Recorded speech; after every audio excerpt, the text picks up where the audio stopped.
जय हिंद। आज हम पढ़ने वाले हैं मध्य प्रदेश के राजवंश से संबंधित इतिहास से महत्वपूर्ण प्रश्न। तो चलिए स्टार्ट करते हैं, देखते हैं आज का फर्स्ट क्वेश्चन। तो मध्य प्रदेश में सबसे पहले हम गुप्त वंश का क्या प्रभाव रहा इसके बारे में पढ़ लेते हैं। तो फर्स्ट क्वेश्चन है, गुप्त वंश का संस्थापक कौन था? तो आंसर होगा श्री गुप्त। गुप्त वंश का संस्थापक श्री गुप्त था। आगे बढ़ते हैं, नेक्स्ट क्वेश्चन यहाँ पर हमारा, गुप्त वंश का सर्वाधिक पराक्रमी शासक कौन था? तो आंसर होगा समुद्रगुप्त। गुप्त वंश का सर्वाधिक पराक्रमी शासक समुद्रगुप्त था, जिसे भारत का नेपोलियन भी कहा जाता था। और यह question MP police constable exam 2022 में पूछा जा चुका है कि भारत का नेपोलियन किसे कहा जाता था। तो आंसर होगा समुद्रगुप्त को, जो कि गुप्त वंश से संबंधित था और गुप्त वंश की स्थापना की थी श्रीगुप्त ने। तो यहां पर नेक्स्ट क्वेश्चन हमारा, समुद्रगुप्त ने अपने विजय अभियान के समय मध्य प्रदेश में कहां से होकर प्रवेश किया? तो आंसर होगा सागर से। समुद्रगुप्त ने अपने विजय अभियान के समय मध्य प्रदेश में सागर से प्रवेश किया और दमोह, जबलपुर, मंडला होते हुए दक्षिण की ओर गया था। आगे बढ़ते हैं नेक्स्ट क्वेश्चन की ओर। नेक्स्ट क्वेश्चन यहां पर हमारा, इलाहाबाद स्तंभ का संबंध किस सम्राट से है? तो आंसर होगा समुद्रगुप्त से। इलाहाबाद प्रशस्ति या फिर इलाहाबाद स्तंभ, दोनों ही शब्दों में पूछा जा सकता है। इसका संबंध है समुद्रगुप्त से। आगे बढ़ते हैं नेक्स्ट क्वेश्चन की ओर। नेक्स्ट क्वेश्चन यहां पर हमारा, डाभाल की राजधानी क्या थी? तो आंसर होगा त्रिपुरी। डाभाल क्षेत्र की राजधानी थी त्रिपुरी। जबलपुर के आसपास के क्षेत्र सारे त्रिपुरी के अंतर्गत आते थे।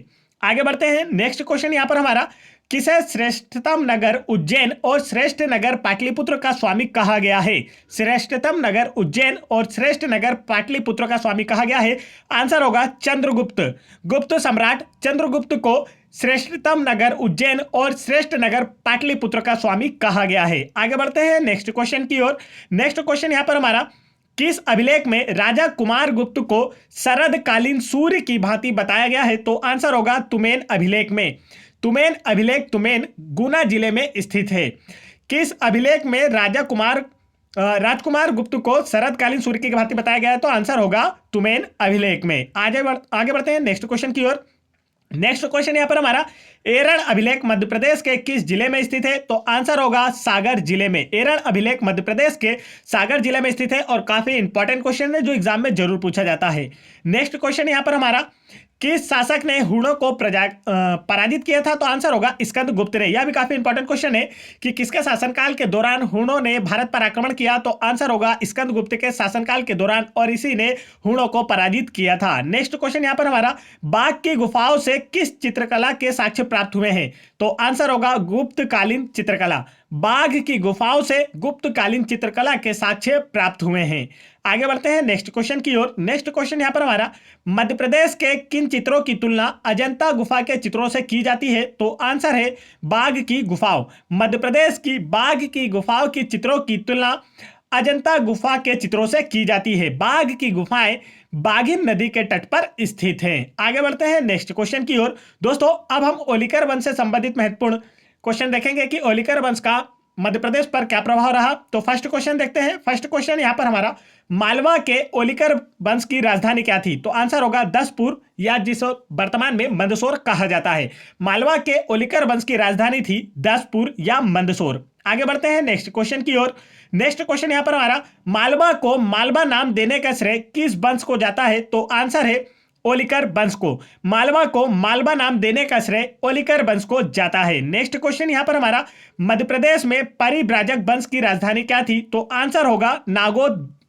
मध्य प्रदेश में परिव्राजक वंश की राजधानी नागौद थी। तो यह मध्य प्रदेश के छोटे छोटे राजवंश है जिनसे रिलेटेड वीडियो मैं आप लोगों के लिए लेकर आया हूं, क्योंकि अभी एमपी पुलिस कांस्टेबल में इतिहास काफी डीपली पूछा जा रहा है। नेक्स्ट क्वेश्चन यहां पर हमारा, मध्य प्रदेश के उच्च कल्प शासकों की राजधानी क्या थी? तो आंसर है उचेहरा सतना। मध्य प्रदेश के उच्च कल्पों की राजधानी उचेहरा सतना थी। नेक्स्ट क्वेश्चन यहां पर हमारा, कलचुरी संवत की शुरुआत कब हुई थी? तो आंसर है 248 ईस्वी में कलचुरी संवत की शुरुआत हुई थी। नेक्स्ट क्वेश्चन यहां पर हमारा, माहिष्मति के कलचुरी राजवंश का संस्थापक कौन था? तो इसका जो राइट आंसर है दोस्तों वह है कृष्णराज। माहिष्मति के कलचुरी राजवंश का संस्थापक कृष्णराज था। नेक्स्ट क्वेश्चन यहां पर हमारा, त्रिपुरी के कलचुरी राजवंश की स्थापना किसने की थी? तो आंसर होगा कोकल्य प्रथम ने। त्रिपुरी के कलचुरी राजवंश की स्थापना कोकल्य प्रथम के द्वारा की गई थी। नेक्स्ट क्वेश्चन यहां पर हमारा, भेड़ाघाट के समीप 64 योगिनी मंदिर का निर्माण किसने करवाया था? तो काफी इंपॉर्टेंट क्वेश्चन है, याद रखना है, युवराज देव प्रथम ने त्रिपुरी कलचुरी वंश से संबंधित था। बेड़ाघाट के समीप 64 योगिनी मंदिर का निर्माण त्रिपुरी कलचुरी वंश से जो त्रिपुरी के कलचुरी वंश से रिलेटेड युवराज देव प्रथम के द्वारा यह निर्माण कराया गया था। नेक्स्ट क्वेश्चन यहां पर हमारा, दमोह जिले के नोहटा में नोहलेश्वर शिव मंदिर का निर्माण किसने कराया था? तो आंसर होगा महारानी नोहला ने। नोहलेश्वर शिव मंदिर का निर्माण महारानी नोहला के द्वारा कराया गया था। यह युवराज देव प्रथम की पत्नी थी। नेक्स्ट क्वेश्चन यहां पर पूछा गया है, राष्ट्रकूटों को पराजित कर चालुक्य वंश की स्थापना किसने की थी? तो आंसर होगा तेलप द्वितीय ने। राष्ट्रकूटों को पराजित कर चालुक्य वंश की स्थापना किसके द्वारा की गई थी? तेलप द्वितीय के द्वारा। तो डायरेक्ट भी आपसे क्वेश्चन पूछा जा सकता है, चालुक्य वंश की स्थापना किसने की थी? आंसर होगा आपका तेलप द्वितीय ने। नेक्स्ट क्वेश्चन यहां पर पूछा गया है, महोबा से प्राप्त चंदेल शिलालेख में से किसे विश्वजीत कहा गया है? तो आंसर होगा गांगेय देव को। महोबा से प्राप्त चंदेल शिलालेख में गांगेय देव को विश्वजीत कहा गया है। नेक्स्ट क्वेश्चन यहां पर हमारा, कलचुरी राजाओं में सबसे अधिक प्रतापी राजा कौन था? तो आंसर होगा कर्णदेव या लक्ष्मीकर्ण के नाम से भी इसे जाना जाता था। कलचुरी राजाओं में सबसे अधिक प्रतापी राजा कर्णदेव या लक्ष्मीकर्ण था। नेक्स्ट क्वेश्चन यहां पर हमारा, कलचुरी वंश के किस शासक को हिंद का नेपोलियन कहा जाता था? तो आंसर होगा कर्णदेव या कलचुरी वंश को। भारत का नेपोलियन समुद्रगुप्त और हिंद का नेपोलियन कर्णदेव को कहा जाता था। यह कलचुरी वंश से संबंधित था। नेक्स्ट क्वेश्चन यहां पर हमारा, किस शासक ने जबलपुर के समीप अपने नाम पर कर्णावती नगर बसाया था? तो इसका आंसर होगा कर्णदेव ने।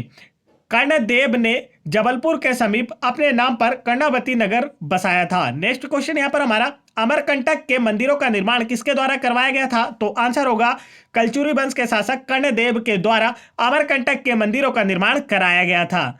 चलिए आगे बढ़ते हैं दोस्तों। यदि आप लोगों को वीडियो पसंद आया हो तो वीडियो को लाइक करें, चैनल को सब्सक्राइब नहीं किया तो फटाफट चैनल को सब्सक्राइब कर ले। और यदि आप लोगों को एमपी पुलिस कांस्टेबल एग्जाम 2022 की डेली की दोनों शिफ्टों के एनालिसिस देखना है तो आप उन्हें चैनल प्लेलिस्ट में देख सकते हैं। डेली हम आप लोगों के लिए एनालिसिस लाते हैं और बिल्कुल ओरिजिनल क्वेश्चन लाते हैं जो कि एग्जाम में पूछे जाते हैं। और जैसे ही एग्जाम में कोई नया टॉपिक पूछा जाता है, हम उससे रिलेटेड वीडियो भी आप लोगों के लिए सबसे पहले लेकर आते हैं ताकि आप लोगों की अच्छी तैयारी हो सके और आने वाली शिफ्टों में जब वह क्वेश्चन आपकी एग्जाम में पूछे जाए तो आप उनका करेक्ट आंसर लगाएं। तो तुरंत चैनल को सब्सक्राइब कर लें और बेल आइकन के बटन भी जरूर दबा लें। जय हिंद दोस्तों।